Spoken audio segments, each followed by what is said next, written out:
नमस्कार दोस्तों, मैं हूं अर्पित और एक बार फिर से आपका स्वागत है। उत्तर प्रदेश में 9 विधानसभा सीटों पर उपचुनाव होने हैं, जिसे लेकर सूबे का सियासी पारा लगातार चढ़ता जा रहा है। सबसे नई खबर ये आ रही है कि प्रतापगढ़ के बाहुबली विधायक राजा भैया ने समाजवादी पार्टी का उपचुनाव के ठीक पहले समर्थन कर दिया है। आपको बता दें कि राजा भैया लगातार भारतीय जनता पार्टी के समर्थन में पिछले काफी समय से रहे हैं, लेकिन पिछले लोकसभा चुनाव में उन्होंने समाजवादी पार्टी का समर्थन कर दिया था। नतीजा ये हुआ कि प्रतापगढ़ और कौशाम्बी दोनों ही सीटों पर समाजवादी पार्टी की जीत हुई है, जिसे भाजपा के लिए बड़े झटके के रूप में देखा जा रहा था। और अब जब राजा भैया ने चुनाव के ठीक पहले समाजवादी पार्टी के राष्ट्रीय महासचिव इंद्रजीत सरोज के ऊपर से मानहानि का मुकदमा वापस ले लिया है,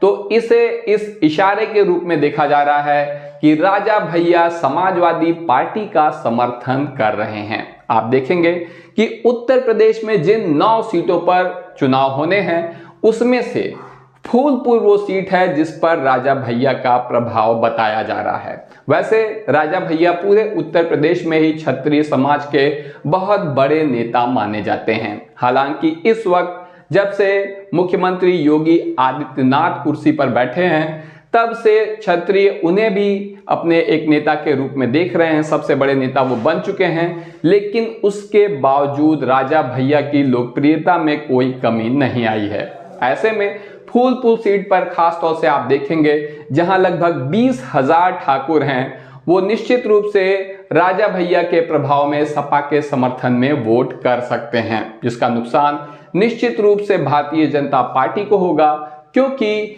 ब्राह्मणों और क्षत्रियों को भारतीय जनता पार्टी के बेस वोटर के रूप में देखा जाता है। तो अब आप देख सकते हैं कि समाजवादी पार्टी के लिए एक के बाद एक लगातार अच्छी खबरें आती जा रही हैं, वहीं भारतीय जनता पार्टी की मुसीबतें कम होने का नाम नहीं ले रही हैं। इसके अलावा बहुत से लोगों का यह भी मानना है कि उपचुनाव समाप्त होने के बाद एक बार फिर से मुख्यमंत्री की कुर्सी को लेकर भारतीय जनता पार्टी में उठापटक शुरू होने वाली है, क्योंकि चुनाव के पहले लगातार डिप्टी सीएम केशव मौर्य और योगी आदित्यनाथ के बीच में खींचतान दिखाई दे रही थी, जिसे उपचुनाव में किसी तरह से कंट्रोल कर लिया गया है। लेकिन अगर भाजपा बहुत जबरदस्त प्रदर्शन नहीं करती है, तो ऐसे में योगी जी की कुर्सी पर सवाल उठने लाजमी हैं। ऐसे में राजा भैया ने मुश्किलें बढ़ा दी हैं, मुख्यमंत्री योगी आदित्यनाथ की भी और भारतीय जनता पार्टी की भी।